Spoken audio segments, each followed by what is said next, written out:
Mesdames et messieurs, merci de faire confiance au journal de la ville et tout de suite le sommaire. Ouverture ce mardi 28 juin à Kinshasa de l'atelier de la mise en œuvre de la réforme pénitentiaire, un atelier qui vise l'élaboration d'un plan pluriannuel de mise en œuvre des réformes pénitentiaires et qui va permettre de disposer d'un outil de planification efficace et efficient pour une mise en œuvre réussie de la dite réforme. C'est le vice-ministre de la Justice, Amato Bayubasire, qui a procédé à l'ouverture de cet atelier.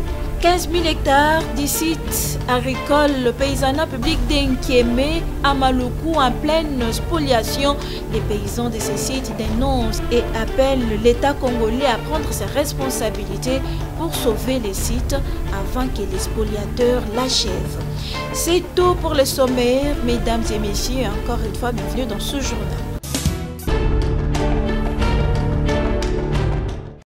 La situation sécuritaire dans l'est de la République démocratique du Congo, l'élection de Dieudonné Kamuleta à la Cour constitutionnelle, l'acquittement de Vital Kamerhe, voilà autant de sujets qui ont fait l'objet d'une conférence de presse organisée ce dimanche 26 juin 2022 par le mouvement des réveils de la jeunesse congolaise MRJCO que dirige Maître John Mbayantita, qui soutient les actions du chef de l'État.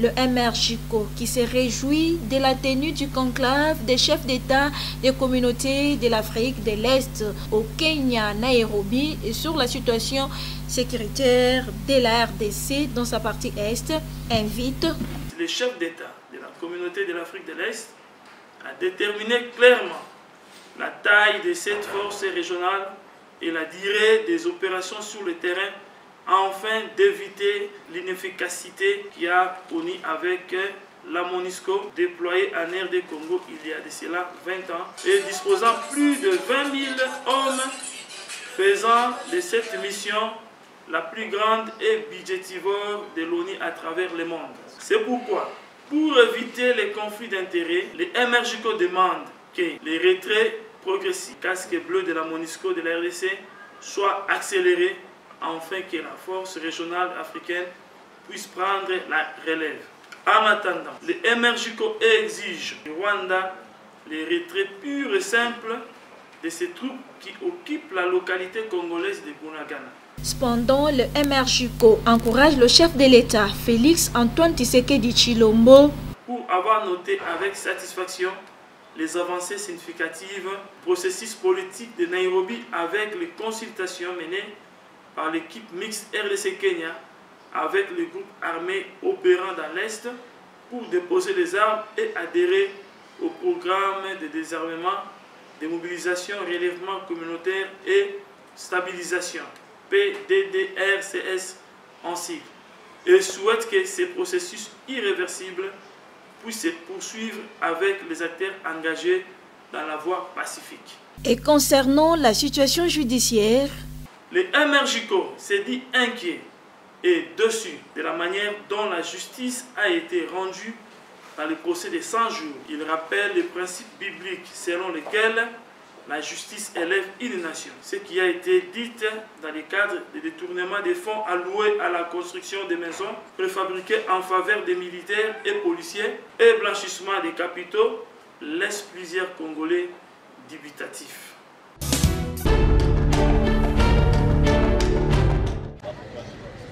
À sa prise du pouvoir à la tête du ministère provincial des Affaires coutumières, Marcel Mokilinga Sono avait promis à ses pairs de les rendre visite dans leurs villages respectifs. Promesse accomplie ce lundi 27 juin 2022 par le ministre provincial qui a effectué une tournée dans 3 groupements, à savoir Mongata, Mbakana et Bou, où il s'est entretenu avec les chefs du village, écouter leurs problèmes cas par cas et voir dans quelle mesure trouver solution. Les conseils pour mettre fin à des conflits coutumiers, la prise du pouvoir coutumier et la succession dans ces secteurs ont été donnés aux chefs coutumiers par leur fils, ministre provincial des Affaires coutumières. Et j'avais promis aux chefs coutumiers que j'allais faire une tournée, une itinérance dans tous les chefs-lieux de groupement. C'est ce que j'ai venez de faire. Nous avons des problèmes. Et là où il y a problème, il faut trouver solution. J'ai eu à échanger avec les chefs coutumiers et ils ont dit ce qu'ils avaient comme problème. Et nous avons pris bonne note. Devant ses pairs, Marcel Mokilinga Sono n'a pas retenu sa langue. Il était très clair dans son adresse. Le pouvoir coutumier se donne dans la famille, pas dans des cours et tribunaux, a-t-il insisté. Le pouvoir coutumier, c'est d'abord la famille. Je l'avais dit quand j'étais à Yo, aujourd'hui je l'ai répété. C'est d'abord la famille. N'allez pas chercher le pouvoir coutumier ailleurs. Rentrez au village. Les ayants droit sont là. La famille est là. Et c'est là que le pouvoir coutumier se donne. Très attentif au conseil du ministre provincial des Affaires coutumières, les chefs coutumiers des groupements Mongata, Mbakana et Bou promettent de les mettre en pratique. Alors, le conseil y a PC. Il faut tout le passage dans la biso ba ibaki kokomate ba ibaki français mais ba conflit makasi ezalaki koleka na bamboka mais ba ça ko trachango sans justice. Alors en tout cas na spelini. Fin de la tournée, le ministre provincial des Affaires coutumières Marcel Mokilinga Sono retourne avec satisfaction mais aussi avec un cahier des charges des chefs coutumiers, une tournée qui s'est clôturée dans la tradition coutumière.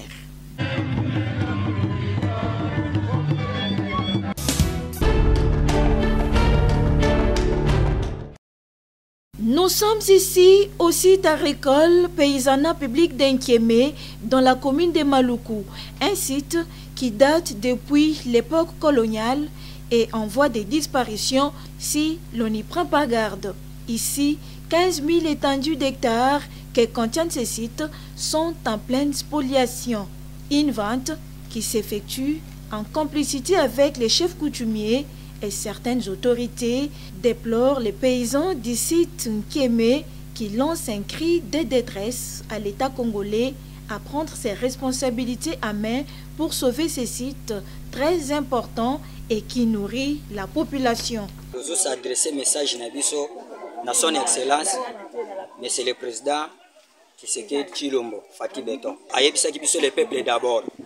Lelo biso population, toza lisusu reconnu te, toza lisusu ba congolais te.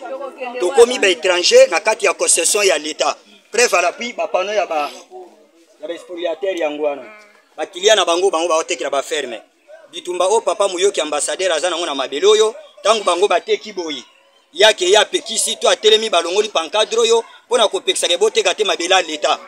Ba lèvement zoya, ba assassiner zoya, ba poison zoya, yelo makambo ebele. Po ba continuer sur la division, il y a développement réel. Bandana ministre kitati na chef d'antenne David, bango nyonso baza corrompu. Mutu azali susu n'intérêt ya l'État azate. Donc biso population to komi lisusu ko bomana wa biso na biso. To yebite l'État oza na bomoy, to oza ya kokufa. Mabelo yeza ya yo. Yaka kozula biso solution, peut-être toza ba congolais to mériter. Très en colère, les mamans paysannes du site Nkémé qui voient leur site en train de partir et ne sachant à quel sens se vouer, invoquent l'esprit des abeilles à poursuivre et piquer les spoliateurs.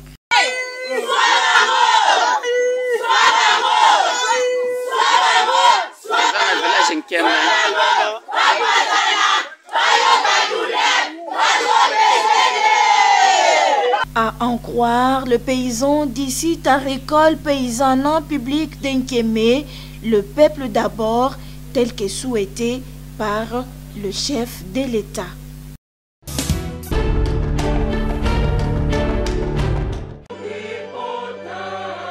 Lubumbashi, au nom du président de la République, Félix Tshisekedi, le Premier ministre Jean-Michel Sama Lukonde décrète le deuil national en mémoire de Patrice Emery Lumumba. Au lendemain des hommages publics rendus par la population du Haut-Katanga à Patrice Emery Lumumba à Chilatembo, le Premier ministre Jean-Michel Sama Lukonde Kyenge a commencé la journée de ce lundi 27 juin 2022 à la messe d'action de grâce en l'honneur du héros national Patrice Emery Lumumba en présence du gouverneur du Haut-Katanga, des officiels de la province ainsi que de membres de famille, notamment les enfants de l'illustre disparu. Bien avant la messe d'action de grâce, les chefs coutumiers ont tenu une cérémonie de réconciliation autour du cercueil de Patrice Emery Lumumba, placé dans le mausolée construit à Chilatembo, lieu de son assassinat. Après la messe d'action de grâce, à Chilatembo, le chef du gouvernement a été à la tête du cortège funèbre pour une tournée dans le centre-ville de Lubumbashi afin que tout le Louchois rende un dernier hommage au premier ministre de la République démocratique du Congo. Terminant cette profession funèbre dans la ville de Lubumbashi, le Premier ministre Sama Lukonde, avant l'embarquement du cercueil dans l'avion de Congo Airways pour Kinshasa, a décrété officiellement au nom du président de la République le deuil national en mémoire de Patrice Emery Lumumba. La dépouille de notre héros national, premier ministre de la République démocratique du Congo, se poursuit avec cette étape dans la province du Haut-Katanga. Étape particulière qui correspond au drame survenu à une cinquantaine de kilomètres de la ville de Lubumbashi, dans la contrée de Chilatembo. Je pense ici à l'assassinat de Patrice Emery Lumumba, aux côtés de ses deux compagnons, Joseph Okito et Maurice Mpolo. Assassiné le 17 janvier 1961 à Chilatembo, avec ses deux compagnons d'infortune, Mpolo et Okito, Patrice Emery Lumumba a été un des pères de l'indépendance de la République démocratique du Congo.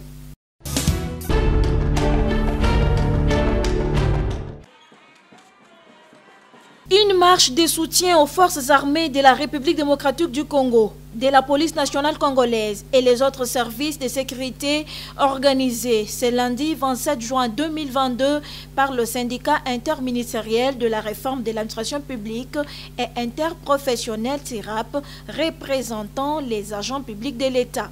Habillés en blanc, signe de paix, les membres d'ICIRAP, conduits par l'ingénieur Paul Yapai Makengo, ont débuté cette marche à partir de leur siège situé sur Bambiling-Ringiri, en passant sur Gambela, puis Force et Enseignement pour chuter au Palais du Peuple, où ils ont déposé un mémorandum dans lequel ils dénoncent avec la dernière énergie cette énième agression de la RDC par le Rwanda.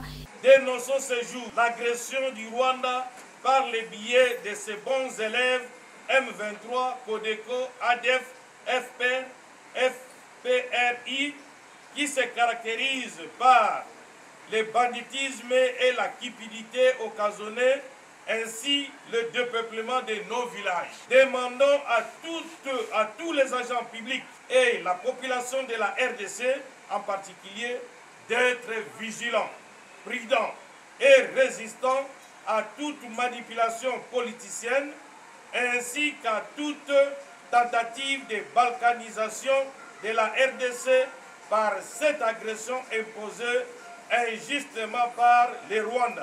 Car aucune arme sophistiquée soit-elle n'est plus forte que la pression d'un peuple debout pour défendre sa patrie. Comme notre héros national, Patrice Lumumba, qui a défendu cette patrie pour que nous puissions être indépendants. Demandons aux institutions de la République démocratique du Congo, chacune à ce qui les concerne, de faire pression à la communauté internationale pour la levée de l'embargo sur l'acquisition des armes de guerre de nouvelles technologies, afin de permettre à nos vaillants militaires d'être capables de bouter dehors du territoire national ces agresseurs. Soutenons les chefs de l'État, garant de la nation, commandant suprême de nos forces armées et de la police nationale congolaise, premiers citoyens de la RDC, engagés dans cette guerre imposée injustement par les agresseurs rwandais et leurs valets M23.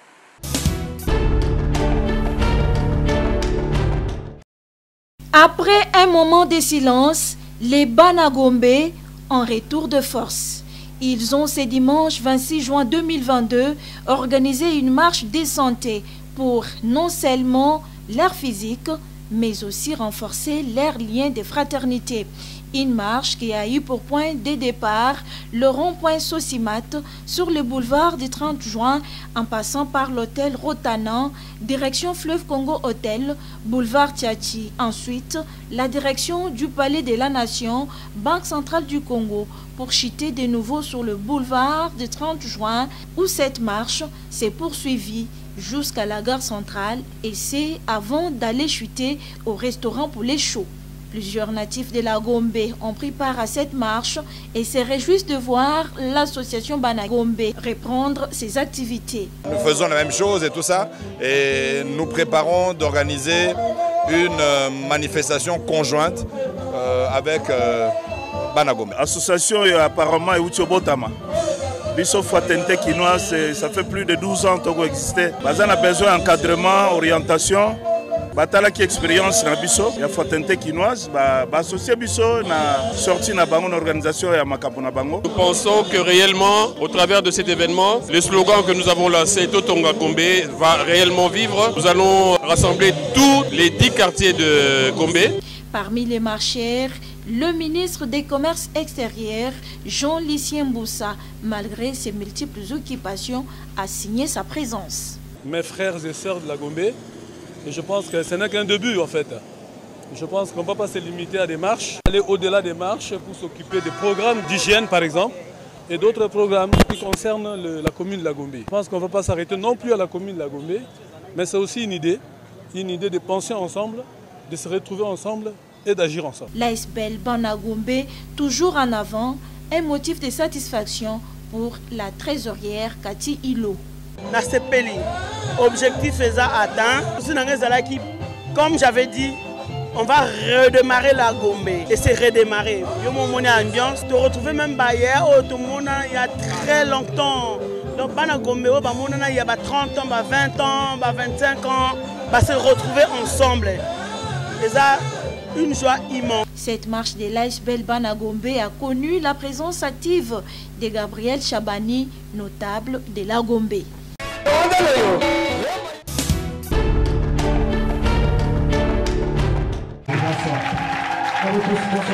L'Assemblée des vainqueurs de l'Église avait en sigle à clôturer le dimanche 26 juin sa grande activité qui a eu pour thème « Il est temps ».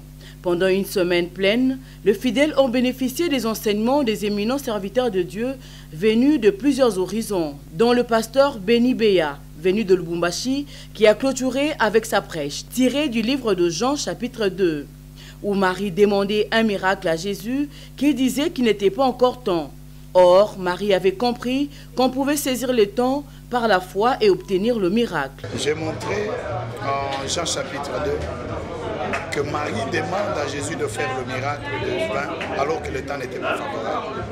Et ce temps qui n'était pas favorable, c'est le temps de Dieu qui signifie une opportunité, une occasion. Ce n'est pas le temps matériel qui pouvait, par exemple, 5 ans, une année, 2 ans. Et c'était une occasion. Jésus dit que ce n'est pas l'occasion de miracle. Mais Marie a compris qu'on peut saisir le temps, on peut changer le temps lorsque quelqu'un croit à la parole de Dieu. Et là, il dit aux disciples, faites tout ce qu'il vous dira. Et lorsque les disciples ont obéi à l'ordre de Jésus de mettre l'eau dans les jarres, automatiquement Jésus a fait le miracle. Pour sa part, l'apôtre Bovin Lumbala Chambouyi, s'adressant aux Congolais, car Dieu lui a confirmé qu'il est temps que ces pays changent sa situation. Il est temps que ces pays change sa situation. Ça, vous allez retenir ce que je vous dis. Il est temps que ce pays change sa situation. C'est un élément à garder très bien parce qu'il est temps que les Congolais retrouvent sa place qui lui a été donnée par l'Éternel Dieu. Il est temps que celui qui était délaissé trouve sa place donnée. L'Éternel m'a dit, il est temps. Je suis sorti pour annoncer au peuple de Dieu. Et ne soyez pas tristes, car l'Éternel a proclamé un temps. de votre visitation. Un temps de changement de beaucoup de choses.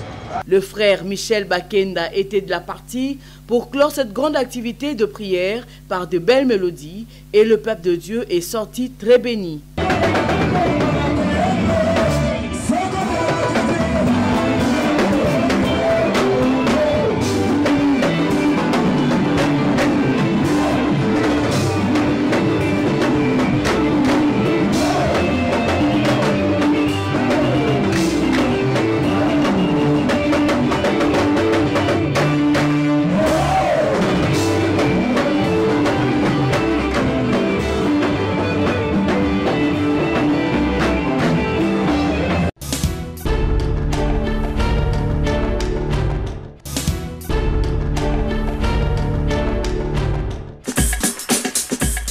Nous sommes arrivés à la fin de ce journal de la ville, mesdames et messieurs.